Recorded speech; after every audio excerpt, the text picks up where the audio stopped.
Oke lor, sebelum lanjut ke videonya, alangkah baiknya kalian subscribe channel ini dan like, comment, share ke teman-teman Anda apa yang Anda ketahui. Oke, dan cek cerot. Mengisahkan tentang seorang korban kecelakaan yang amnesia dan terjebak di dalam mobil di hutan belantara. Selain kelamnya hutan yang jauh kemungkinan dari adanya manusia, ia juga harus merasakan kelaparan dan juga ingatan lamanya yang menjadi misteri. Bukan bagaimana ia harus bertahan hidup, tapi cerita kali ini bakal mempermainkan prasangka kalian guys. Jadi tonton sampai akhir ya. Seperti biasa, jauhi keramaian, pasang headsetnya, dengarkan baik-baik. Dan ini dia, sinyalir adalah temannya telah tewas. Bahkan seorangnya lagi telah tergeletak berada cukup jauh di luar mobil tersebut. Kita sebut saja lelaki ini adalah Brody. Keadaan mobil yang ringsek ini membuat si Brody kesusahan untuk keluar. Berteriak minta tolong pun rasanya percuma mengingat dirinya berada di dasar jurang dan keadaan sekitar yang hanya hutan belantara. Ditambah lagi yang lebih parahnya, ia ternyata mengalami amnesia sehingga sedikit pun ia tidak bisa mengingat hal yang telah terjadi sebelumnya ataupun siapa dia sebenarnya. Berbagai cara untuk keluar pun sudah dilakukannya, namun semuanya sia-sia saja. Sampai saat keadaan semakin gelap, ia pun pasrah dan mulai menyalakan radio yang ada di mobilnya. Karena keadaan tubuhnya yang lelah, alunan musik itu pun bisa sedikit menenangkan dan membuat dirinya tertidur. Beberapa lama kemudian hujan pun turun dan membangunkannya. Ia pun kemudian berusaha menghilangkan rasa hausnya dengan meminum air hujan itu, serta tidak lupa juga membasuh mukanya. Namun hujan yang turun semakin deras itu ternyata menjadi masalah saat rasa dingin mulai menghampiri dirinya. Di saat itu ia pun teringat jaket yang digunakan oleh mayat yang ada di jok belakang. Dan dengan tergesa-gesa ia langsung mengambil jaket itu dan memakainya. Malam pun berlalu dan esoknya ia kembali mencoba untuk melakukan berbagai cara agar bisa melepaskan kakinya yang masih tersangkut. Tapi sayang sekali ia harus kembali pasrah dengan keadaannya karena kakinya memang terjepit sangat dalam dan hal itu hanya membuat kakinya semakin kesakitan. Dalam kebingungannya, Brody kembali mengingat-ingat tentang siapa dirinya, termasuk orang yang meninggal dan bersamanya di dalam mobil. Untuk mencari tahu, ia pun mulai mengambil dompet orang tersebut dan di dompet itu ia menemukan kalau orang itu adalah Joy. Namun walaupun begitu, ia tetap tidak bisa mengingat kalau orang tersebut adalah temannya atau bukan. Esoknya, ia pun mulai kembali mengingat siapa dirinya dengan mengukir tulisan di dashboard mobil. Namun sekuat apapun ia mengingatnya, hasilnya tetap saja nihil. Sampai pada saat sedang ingin mengambil sesuatu, ia tak sengaja menemukan pistol. Pertanyaan pun kembali bertambah, kenapa dan untuk apa ada pistol di dalam mobilnya, apalagi pistol tersebut telah ditembakkan dan tinggal menyisakan 3 peluru saja. Tidak lama setelah itu tiba-tiba ada suara langkah yang menuju ke arahnya. Dan siapa diduga ternyata ada seorang wanita yang sedang berjalan-jalan di hutan itu. Wanita tersebut kemudian memberi dia minum, bahkan termasuk makanan seadanya. Wanita itu pun mulai menenangkan dan berjanji akan menyelamatkannya. Brody pun di sini sangat terharu seolah tak percaya dengan apa yang dilihatnya.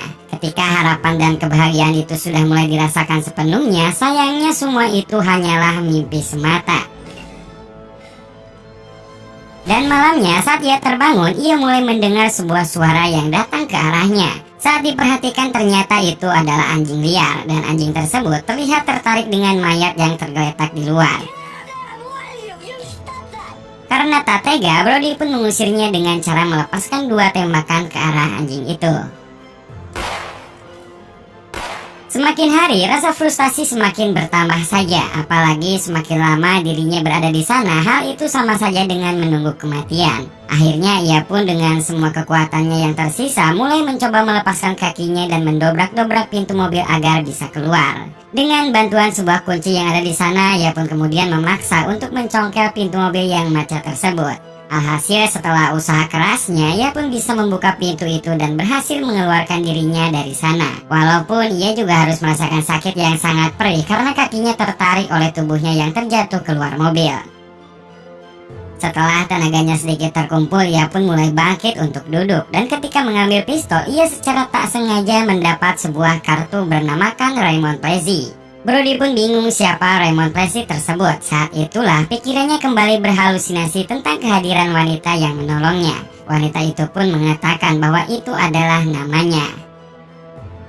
Saat Raymond sedang menyangga kakinya dengan ranting kayu dan sabuk pengaman mobil, tak sengaja ia mendengar berita bahwa saat itu polisi sedang mencari keberadaan 3 orang pencuri yang merampok bank. Di berita itu dikatakan kalau salah satu dari pencuri bernama Raymond Plessy yang diketahui mengendarai mobil berwarna silver. Tak percaya dengan berita tersebut, Raymond pun memastikan untuk membuka bagasi belakang. Ternyata di bagasi mobil itu tersimpan sebuah tas berisi tumpukan uang yang dipastikan bahwa uang itu adalah hasil curiannya mereka. Sedikit demi sedikit, ia pun mulai menyadari kalau dirinya adalah seorang perampok yang bernasib sial. Dan setelah menimbang-nimbang, ia pun akhirnya membulatkan tekad untuk segera meninggalkan mobil tersebut. Namun saat melihat mayat temannya yang sudah tidak karuan, Raymond pun sesaat jadi ketakutan dan kembali putus asa. Dalam keadaan itu, ia pun tiba-tiba melihat seorang lelaki muncul dan mengambil semua uang yang ada di mobilnya. Menyadari ada orang di sana, ia pun akhirnya segera meminta tolong. Namun sayang sekali lelaki tersebut mengacuhkannya dan kembali memilih memungut uang yang ada di sana. Karena merasa kesal, ia pun lantas menodongkan pistolnya. Tapi ternyata laki-laki tersebut pun balas menodongkan senapannya. Ia pun kembali meminta tolong, namun si lelaki malah langsung pergi dari tempat itu. Dan anehnya, saat Raymond kembali menghampiri bagasi mobil, uang di kantong itu masih utuh.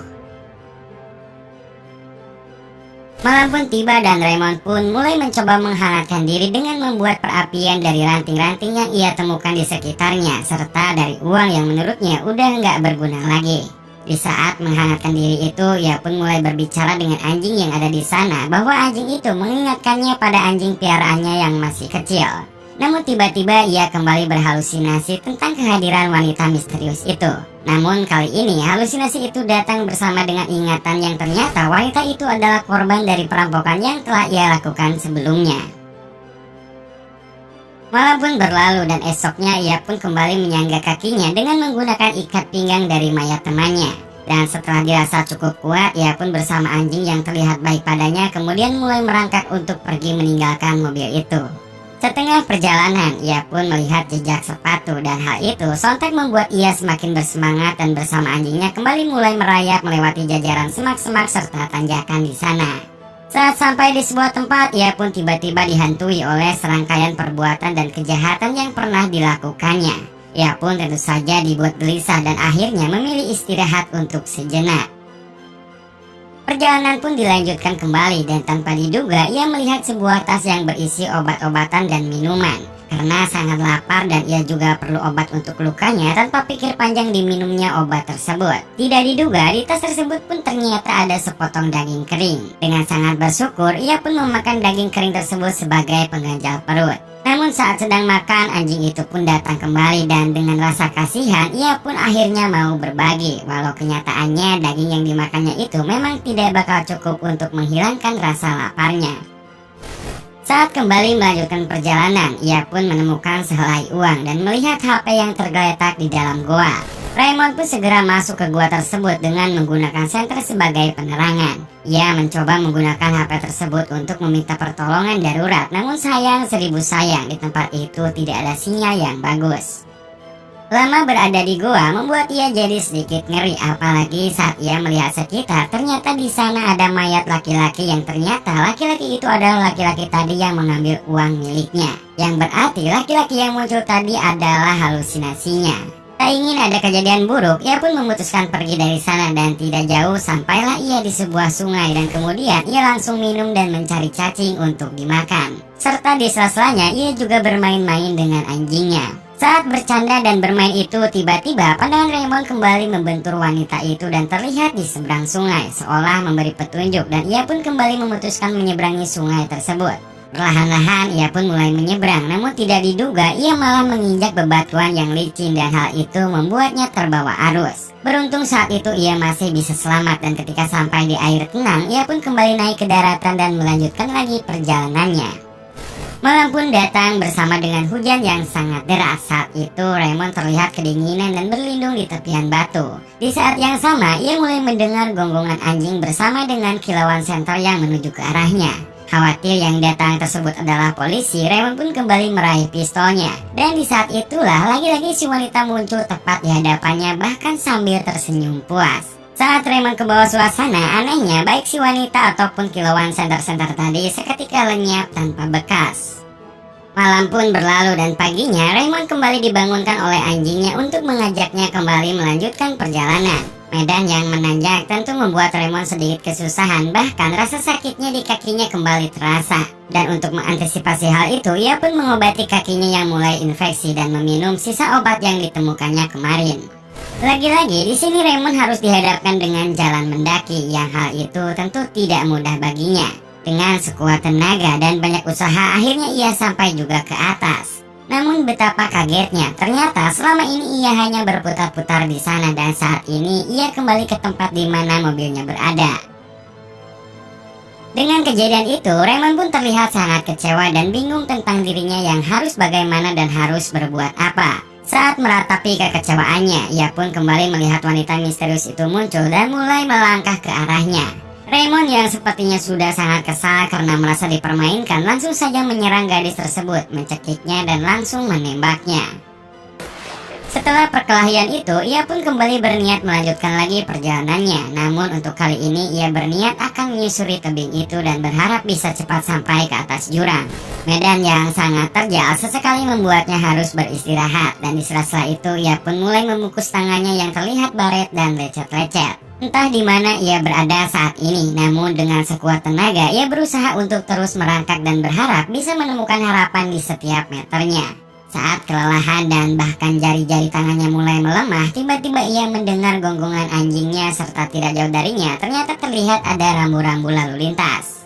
Merasa telah dekat dengan jalanan, ia pun mulai kembali merangkak, namun di sisi lain ternyata ada seekor singa. Tak mau singa itu mengancam dirinya, akhirnya ia pun dengan sekuat tenaga langsung mempercepat gerakannya dan tanpa disadari sampailah ia di tepian jalan setapak. Setelah dirasa aman, tiba-tiba tidak jauh darinya ada mayat seorang lelaki. Ia pun jadi penasaran sampai-sampai memeriksa saku mayat lelaki tersebut. Akhirnya di sana ia menemukan kartu SIM yang tertulis nama Raymond beserta fotonya, dan hal itu memperjelas semuanya kalau selama ini dia telah salah menganggap dirinya Raymond si perampok. Kebenaran yang sebenar-benarnya pun terungkap, di mana dia sebenarnya bernama Simon yang saat itu sedang jalan-jalan dengan pacarnya dan kebetulan berpapasan dengan 3 orang perampok. Mereka kemudian menyekapnya dan merampas mobil miliknya untuk digunakan kabur.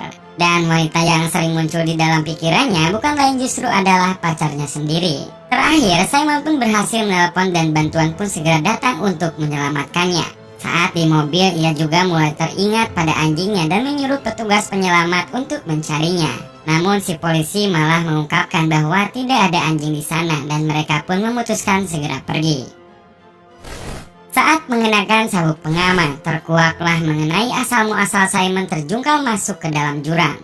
Ternyata itu semua disebabkan karena Simon memang sengaja membuat kecelakaan itu agar terjadi dan dia bisa lepas dari sandraan mereka. Film pun berakhir dan akhirnya dia pun bisa pergi dengan selamat.